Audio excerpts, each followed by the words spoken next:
Telecaribe presenta El Contenedor, Defensoría del Televidente. Opiniones, sugerencias, análisis.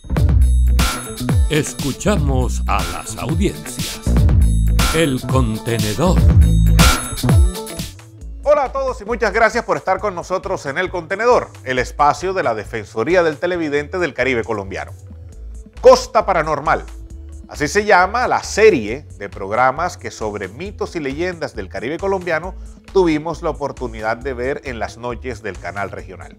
Está precisamente basado en todas esas historias de espantos, de desapariciones o incluso de apariciones que nos hemos ido contando los caribes de generación en generación y que incluso nuestros abuelos nos contaban para ayudarnos a dormir o para no dejarnos dormir en una que otra noche de brisa de esas que tanto abundan en nuestra región. ¿Cómo se gestó la serie? ¿De dónde salieron las historias? ¿Qué se pretendía? ¿Vienen más programas de este tipo? Y sobre todo, ¿por qué a uno como espectador le gustan tanto este tipo de temas? Ese es precisamente nuestro tema de hoy en El Contenedor. Hoy nos metemos en los misterios de la costa paranormal. Al buzón del Contenedor llegó la siguiente inquietud. Saludos, me sorprendió el programa Costa Paranormal. No sabía que en la región había tantas leyendas de esas. Me parece muy interesante, sobre todo por lo que muestran, aunque a veces creo que el presentador habla mucho. Creo que es bueno que Telecaribe haga programas así, distintos e interesantes. ¿Se va a hacer otra serie parecida? ¿Se puede ver la serie en otros canales o en internet? Le llevamos esta inquietud a los funcionarios encargados en el canal regional y esto nos respondieron. Tomás, muchas gracias por escribirnos y por sus palabras de apoyo para los contenidos de Telecaribe. Muy pronto estaremos subiendo a nuestra plataforma digital Costa Paranormal en Telecaribe Play. Este programa es presentado por uno de los grandes conocedores del tema en el país, Álvaro Palacios. Cordialmente, Manuel Lozano, jefe de programación Canal Regional Telecaribe. Los mitos y leyendas en general están muy arraigados en la memoria del ser humano. A todos en mayor o menor grado nos interesa, nos llama la atención que nos cuenten este tipo de historias. De este tipo de historias, ¿cuáles les interesa a los televidentes del Caribe? Veamos. Me gusta, aunque las he visto en Telecaribe, que últimamente que la vi, que fue que presentaron el jueves pasado. Pues la verdad sí veo, pues más no creo en eso. Sí, claro, me llama la atención porque la verdad es que es algo que siempre veo que se habla. Ya, eventualmente yo no he presenciado nada de eso, pero sí me llama la atención y de las experiencias que viven las personas, que me lo cuentan. Pues como un entretenimiento yo pienso que es bueno para la sociedad, ya que nos informamos sobre cómo fueron las culturas de antes, si me hago entender. Claro, sí, es muy bueno por lo que uno pues vive historias que vivieron los abuelitos, los antepasados, que uno queda ahí si existieron o no existieron, queda uno como que en suspenso. En El Contenedor consultamos igualmente la opinión de expertos, académicos e investigadores sobre las razones por las que este tipo de temas tiene tanto impacto, tanto arraigo en el ser humano. Veamos lo que nos dijeron. Nosotros somos una región que está bañada de su tradición oral, de sus cuentos, de sus mitos. Los abuelos nos narran historias y cada una de estas historias, además de contar un hecho paranormal, dejan como una enseñanza de nuestras tradiciones, de nuestra forma de ser, de nuestro comportamiento, de eso que nos identifica como caribeños. Entonces yo creo que un programa como Costa Paranormal es un programa que va y toca esas fibras del ser caribe y revive esas historias que muchos de nosotros hemos escuchado, que hemos oído, que nos han dicho. La historia de la humanidad ha evolucionado desde el momento en que predomina a nivel colectivo y a nivel individual el pensamiento mágico. Pensamiento mágico es lo contrario, podemos decirlo así, de lo racional, de la realidad. Entonces, en la medida en que vamos evolucionando, nos vamos siendo más capaces de guiarnos por la realidad, por los hechos. superando el pensamiento mágico. Cuando los seres humanos necesitamos el pensamiento mágico, recurrir a eso, cuando nos sentimos vulnerables, abandonados, frágiles, tienen que recurrir al mito, a la leyenda, a los fenómenos paranormales y al pensamiento mágico en general.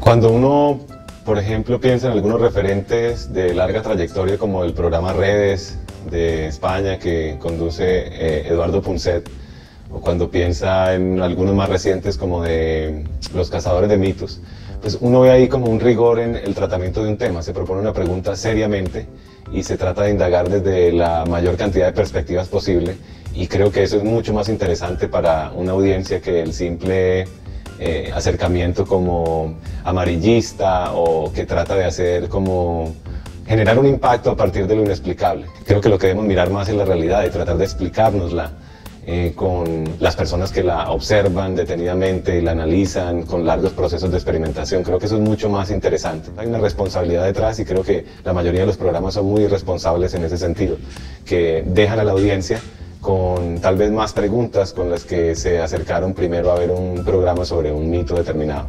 Entonces creo que hay que ver esos referentes y tratar de que haya como un verdadero rigor, un verdadero trabajo de velar algo que está oculto, de tratar de indagar sobre lo inexplicable. Si no, creo que no vale la pena ni verlos, ni promoverlos, ni invertir en ellos. Nosotros somos una comunidad, una región anfibia, es decir, vivimos a orillas del mar o a orillas del río y nuestros personajes también lo son. El hombre caimán, ¿sí? Personajes híbridos. La leyenda del caimán de Tomasita, la leyenda de la serpiente, del diablo de Ciénaga. O sea, nosotros tenemos muchas historias que nos identifican, que nos construyen y nos relatan como región, e historias que también cuentan de quiénes somos. Y esos elementos fantásticos que contienen nuestras historias siempre están allí, siempre están en nuestra forma de ver el mundo. Es muy grave dar como verdad algo que es tremendamente, primero que cae en el orden del mito, de no ser susceptible a la lógica racional, y así debe ser planteado en los medios de comunicación. Si esa es la cultura, hay que aproximarse. También eso es válido, pero siempre mostrando con el fin de educar. Hay en algunos mitos están como codificadas historias y asuntos que tienen que ver con la identidad de una región, de una ciudad, de un municipio. Entonces, desde ese punto de vista me parece que son pertinentes, siempre y cuando como que se mantenga esa distancia o esas voces que hacen que un fenómeno determinado que resulta inexplicable, pues se trate de ahondar en su comprensión, en qué significa o qué significó. Siempre como tratando de dar una perspectiva amplia y no una visión de verdad de lo inexplicable, que a veces es tan compleja y que puede llegar a hacer que muchas personas crean algo erróneo. Luego de la pausa continuaremos con invitados especiales en estudio hablando acerca de Costa Paranormal. Ya regresamos. El contenedor, Defensoría del Televidente.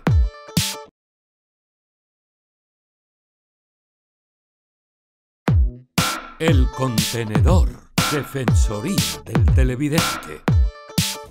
Gracias por continuar con nosotros en El Contenedor, hoy desentrañando los misterios de Costa Paranormal, la serie de programas sobre mitos y leyendas del Caribe que estamos viendo en nuestro canal regional. Y tenemos dos invitados muy especiales en estudio, son Álvaro Palacio, el presentador del programa, y Álvaro Serge, libretista. Muchísimas gracias por estar con nosotros en El Contenedor. Completamente. Gracias a ustedes. Muy gentiles. Álvaro Palacio, porque hoy tenemos dos Álvaros en el estudio.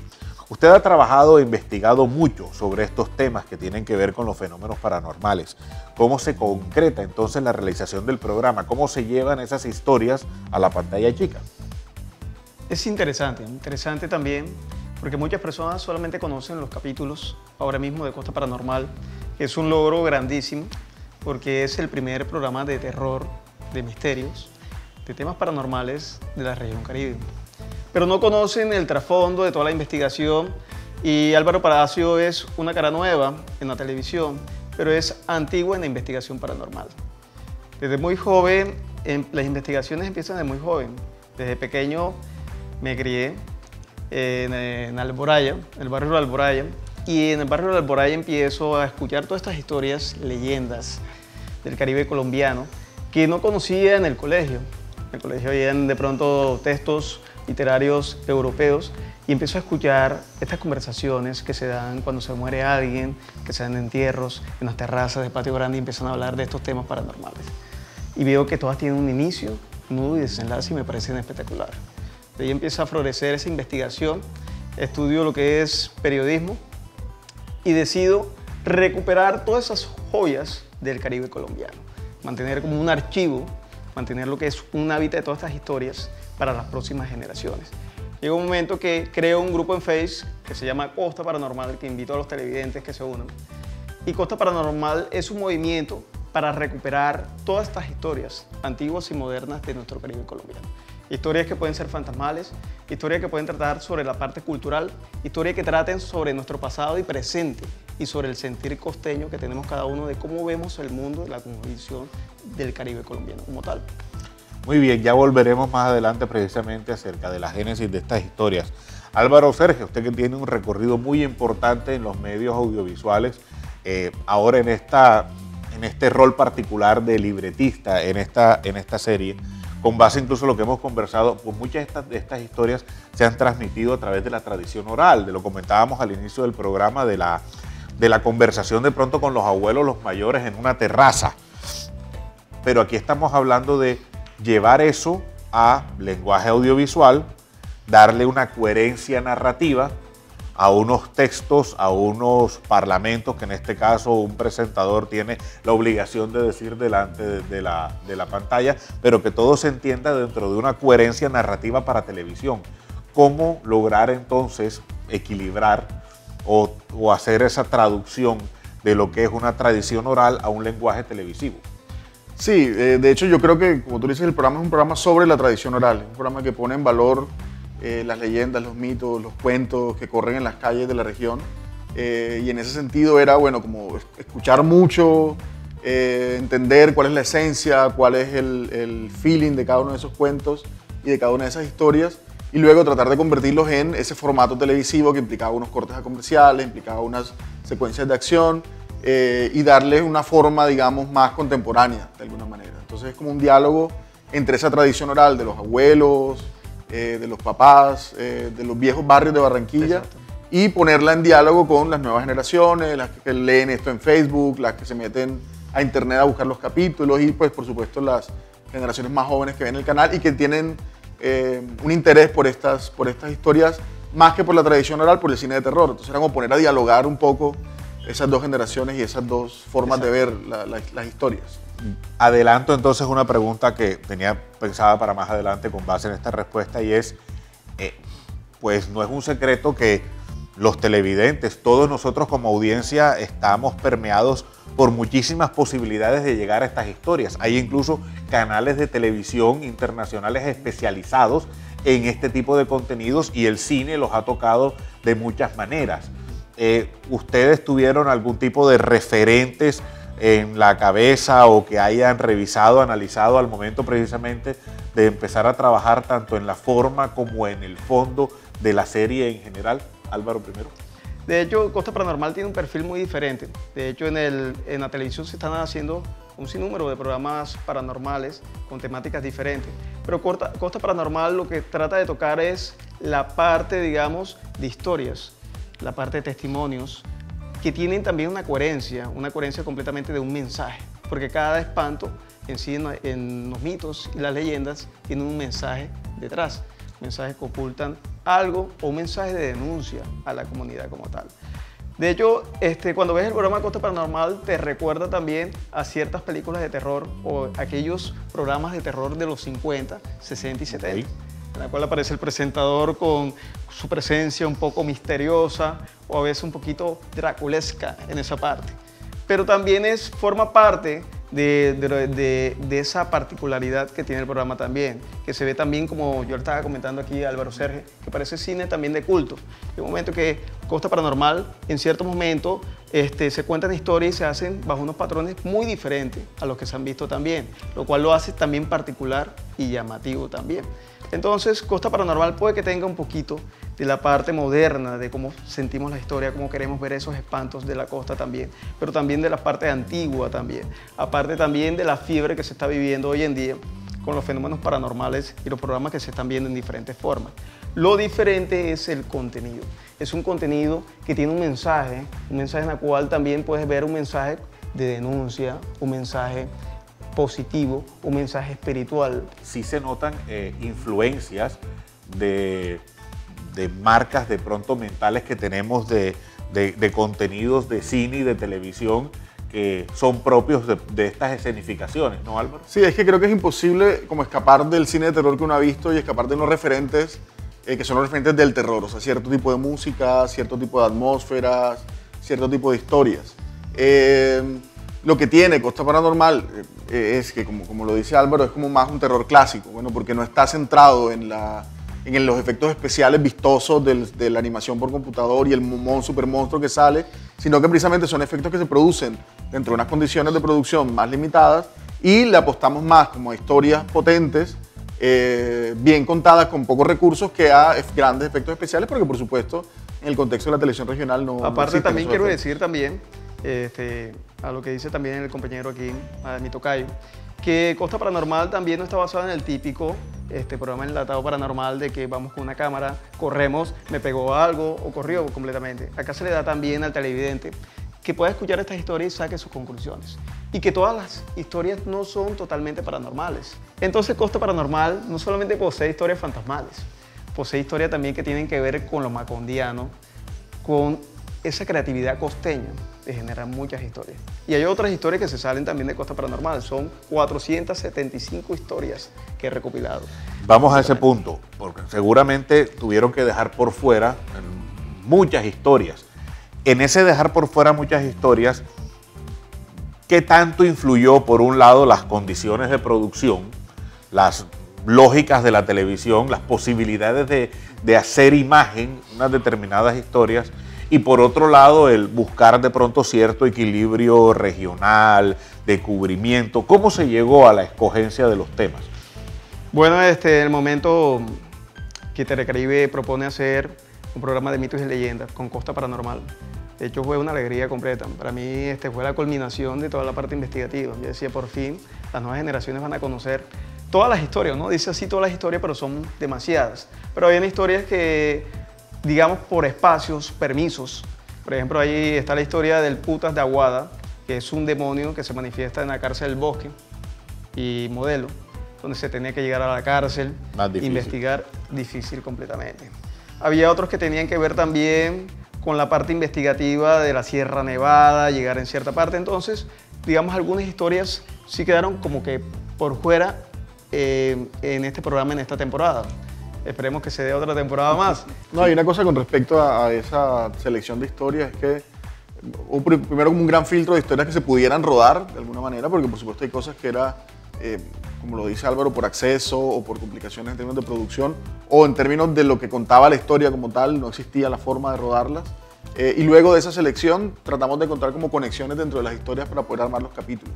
O sea, espantos de carretera, entonces bueno, si nos dimos cuenta que faltaba uno o podíamos encontrar uno más viable en términos de producción, reemplazábamos. Entonces, espantos de carretera, los espantos en el agua, historias de niños, almas en pena. Fuimos encontrando como pequeñas conexiones dentro de las historias que nos permitieran armar capítulos temáticos. Y hacer posible la producción en las lógicas de la televisión regional. Y que tiene todos los perfiles de la Costa Paranormal, de este Caribe enigmático, misterioso, donde conviven espantos del más allá, espantos psicológicos, culturales, macondianos, que habitan en nuestra Costa Paranormal. Entonces yo digo que los capítulos que están en sí están bien conformados. Este es El Contenedor, el espacio de la Defensoría del Televidente del Caribe colombiano. Ya regresamos. El Contenedor, Defensoría del Televidente.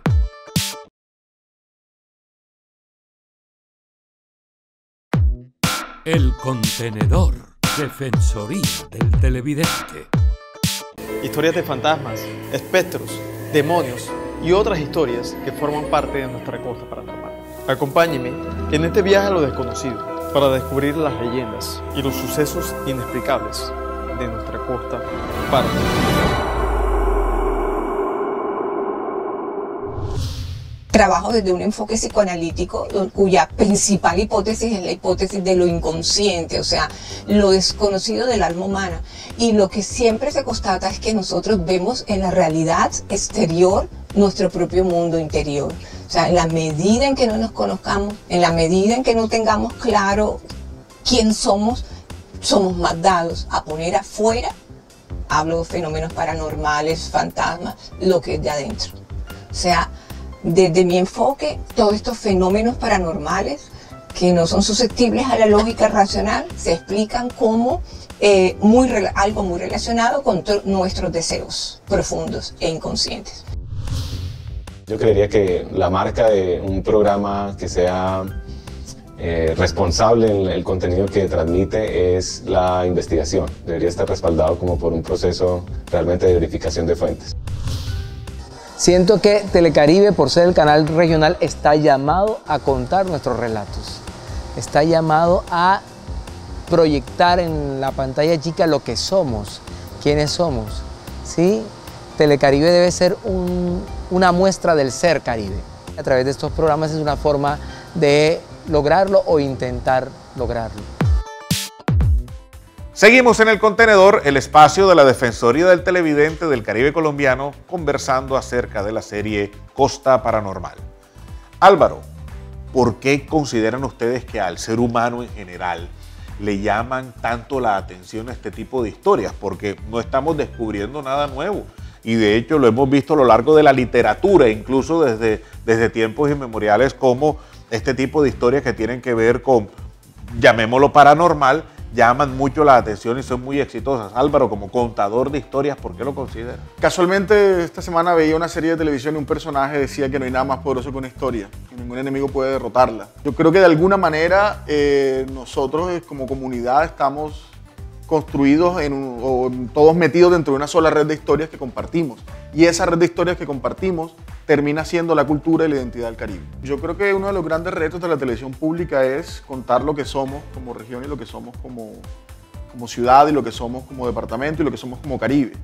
El formato puede cambiar y el formato va a ir cambiando siempre. O sea, si el formato que queremos ahora explorar es la sitcom o la serie tradicional de investigación o la serie de terror o el cine de terror, está bueno hacerlo y tomar ese formato, pero robárselo y apropiárselo y usarlo para contar lo que somos nosotros y lo que somos nosotros como Ser Caribe. Han sido ustedes muy amables entonces por haber estado con nosotros en El Contenedor.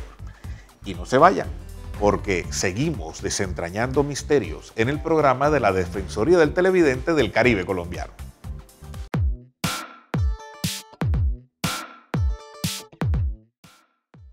(16.9) Con estos números se expresa la relación horizontal y vertical que tiene la imagen en la televisión de alta definición.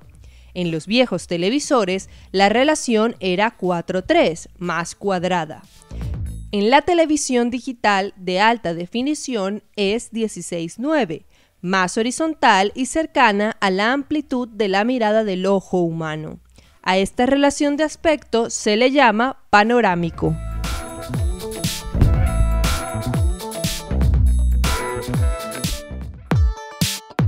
Llegamos así al final de El Contenedor, el espacio de la Defensoría del Televidente del Caribe colombiano. Este es su espacio, este es su programa. Escríbanos, aprovechemos el correo institucional y las redes sociales para que nos hagan llegar todas sus inquietudes, quejas y sugerencias sobre la programación de nuestro canal regional. Y recuerden, un buen televidente hace una mejor televisión. Hasta pronto.